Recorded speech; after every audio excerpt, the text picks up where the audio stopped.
राजनीति की सबसे बड़ी अदालत कौन सी होती है? जवाब दीजिएगा। विधानसभा, या फिर लोकसभा, या फिर आपके दिमाग में कुछ और आ रहा है? राजभवन? और सोचिए, इन तीनों में से कोई भी नहीं। लोकतंत्र की सबसे बड़ी अदालत वो होती है जहां पर कोई भी बैरिकेड नहीं होता है, जहां कोई नियुक्ति लेकर नहीं आता है, जहां लोग अपनी फाइलें, अपने आंसू और अपनी उम्मीदें लेकर आते हैं। समझ गए होंगे आप। कोई टूटी सड़क की शिकायत लेकर आता है, तो कोई जमीन के विवाद को लेकर आता है, कोई बेटे की नौकरी की उम्मीद लेकर आता है, तो कोई इंसाफ की तलाश में आता है। वो होती है सच्ची अदालत। नमस्कार, संवाद पर आपका स्वागत है। मैं हूं चेतना शर्मा आपके साथ, और यहीं से, इस अदालत से ही शुरू होती है असली राजनीति। और राजस्थान की राजनीति में अगर पिछले कुछ सालों की अगर हम बात करें, किसी नेता की पहचान लगातार जनता के बीच रहने वाले नेता के रूप में हुई है ना, तो उसी में से एक नाम है हनुमान बेनीवाल। विधानसभा का भाषण आप सुन लीजिए, वो अपनी जगह है। लोकसभा का भाषण सुन लीजिए, वो अपनी जगह है। कभी कभी प्रेस कॉन्फ्रेंस जब आप सुनते हैं, वो अपनी जगह है। लेकिन आज हम बात करेंगे बेनीवाल की राजनीति के उस एक बड़े हिस्से की, जिसमें सिर्फ और सिर्फ आपको दिखेंगी तो दिखेंगी जन सुनवाइयां, जहां मंच पर भाषण कम और लोगों की बातें ज्यादा होती हैं। इन दिनों भी कुछ ऐसा ही हो रहा है, जहां जनता है वहीं असली राजनीति की पहचान होती है। क्योंकि एक तरफ पंचायत चुनावों की आहट तेज हो रही है, गांवों में राजनीतिक हलचल बढ़ रही है, हर दल अपने संगठन को मजबूत करने में जुट गया है। क्योंकि राजस्थान की राजनीति जानने वाले जानते हैं कि पंचायत सिर्फ गांव की सरकार नहीं बनाती, पंचायत आने वाले बड़े चुनावों का मूड भी तय करती है। एक तरह से आप कह लीजिए सेमीफाइनल, और सेमीफाइनल में पता चल जाता है कि कौन कितने पानी में है। और शायद यही वजह है कि हनुमान बेनीवाल भी जनता के बीच ज्यादा दिखाई दे रहे हैं। लगातार जन सुनवाइयां कर रहे हैं, लोगों से मुलाकात कर रहे हैं, समस्याएं सुन रहे हैं, और जहां पहुंच सकते हैं वहां पहुंच जाते हैं, जहां नहीं पहुंच पाते हैं वहां सोशल मीडिया के माध्यम से जिम्मेदार लोगों को टैग करके अपना काम तो एटलीस्ट पूरा कर देते हैं। एक परिवार ऐसे ही इनके पास शिकायत लेकर अभी पहुंचा था। जैसा कि बोला जाता है कि हनुमान बेनीवाल जातिवादी नेता है, लेकिन वो जाट और वर्सेस राजपूत करता है। लेकिन ये परिवार दूदू से आया था। इस पीड़ित परिवार की आंखों में भी ढेरों सवाल थे, हाथों में कागज थे, और यहां सामने बैठे थे हनुमान बेनीवाल। बेशक कुछ जातिवादी लोगों ने उन्हें टारगेट किया सोशल मीडिया पर, लेकिन उसकी असली तस्वीर ये थी कि वो राजपूत घराने से थे। फिर भी राजनीति में ऐसे दृश्य नए नहीं होते।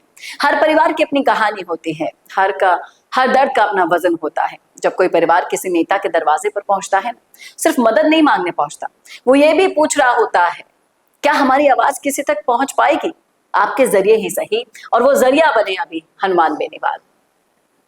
क्योंकि राजनीति से ऊपर ये जनता के दर्द को भी चुनते हैं। बेनीवाल ने उनकी बात भी सुनी, मदद का भरोसा भी दिया, और एक बार फिर से ये संदेश निकला कि उनकी राजनीति सिर्फ चुनावी मंचों तक सीमित नहीं है, वो जनता की असल में सेवा करना चाहते हैं। लेकिन कहानी यहीं खत्म नहीं होती। इस तरह के ट्रेलर आए दिन, हर रोज, हर पल, हर क्षण हम देख रहे हैं, क्योंकि उसी राजस्थान में उसी समय पर बहुत सारी चीजें चल रही हैं, बहुत सारी कहानियां चल रही हैं, और इन कहानियों के बीच फिर आवाज उठती है खिलाड़ियों की, फिर आवाज उठती है बेरोजगारों की, उन युवाओं की जो इंतजार करते करते अब थक गए हैं, उन खिलाड़ियों की जिन्होंने देश के लिए पदक जीते, तिरंगा ऊंचा किया, और आज भी अपनी नियुक्तियों का इंतजार ही किए जा रहे हैं। उनका इंतजार है कि खत्म होने का नाम नहीं ले रहा। पैरा ओलंपिक खिलाड़ियों ने सरकार को उसके पुराने वादे भी याद दिलाए, लेकिन कुछ नहीं हुआ, और वो थक हार कर पहुंच गए हनुमान बेनीवाल के पास। यानी कि आप देखिए, एक परिवार को उम्मीद किससे? बेनीवाल से। खिलाड़ियों को उम्मीद किससे? बेनीवाल से। फिर चाहे से वो युवा हो, बेरोजगार हो, कोई भी हो।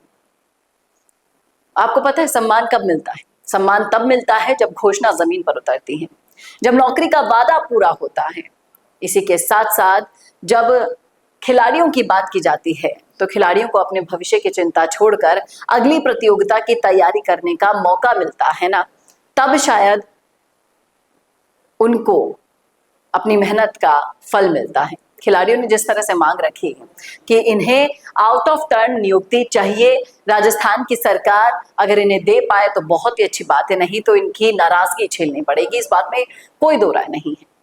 इनकी खेल उपलब्धियों के आधार पर वो सरकारी नौकरी डिजर्व करते हैं, जिसकी घोषणा बहुत पहले से की जा चुकी थी। लेकिन खिलाड़ियों का कहना है कि अब इंतजार सहा नहीं जा रहा है, क्योंकि ये लंबा होता जा रहा है। और यही इंतजार अब सवाल बनकर पहुंच गया हनुमान बेनीवाल के पास। बेनीवाल भी कहां कम थे, उन्होंने भी उठा दी इनकी आवाज और कहीं ना कहीं आवाज को उठाकर ये इन युवाओं के हीरो तो बन गए हैं। अब राजस्थान के हीरो बनाने की बारी जब आएगी तब ये युवा ही इनको सपोर्ट करेंगे।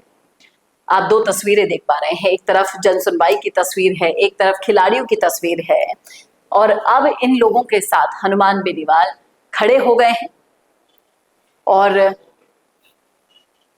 जनता की अदालत में एक बार फिर से ये सवाल उठ रहा है।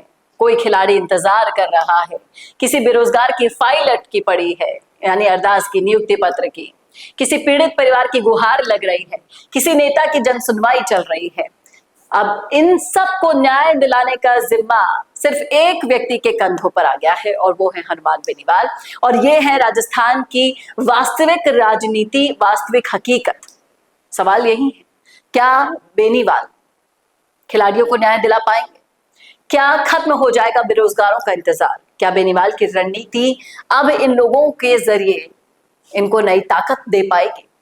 और पंचायत चुनाव से पहले जनता के बीच जिस तरह से हनुमान बेनीवाल जा रहे हैं और भरोसा जीत रहे हैं लोगों का, उनकी समस्याओं को सुनकर, ये बात तो तय है कि इस बार की मेहनत जाया तो नहीं जाएगी।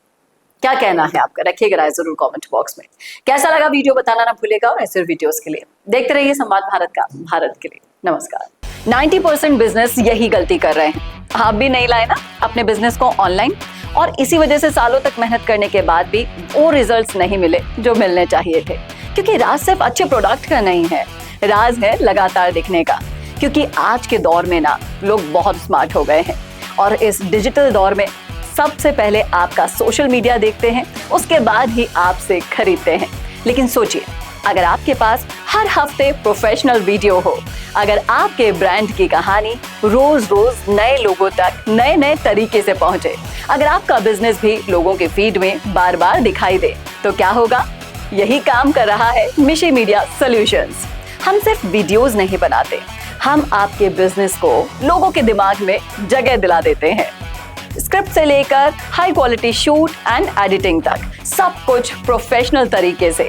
अगर आप भी जानना चाहते हैं कि आपके बिजनेस के लिए कौन सी कंटेंट स्ट्रैटेजी काम करेगी, तो ये भी हम आपको बताएंगे। और तो और हमारे 8 लाख से भी ज्यादा फॉलोअर्स और सब्सक्राइबर्स के बीच में प्रमोट भी करेंगे, वो भी बिल्कुल फ्री में।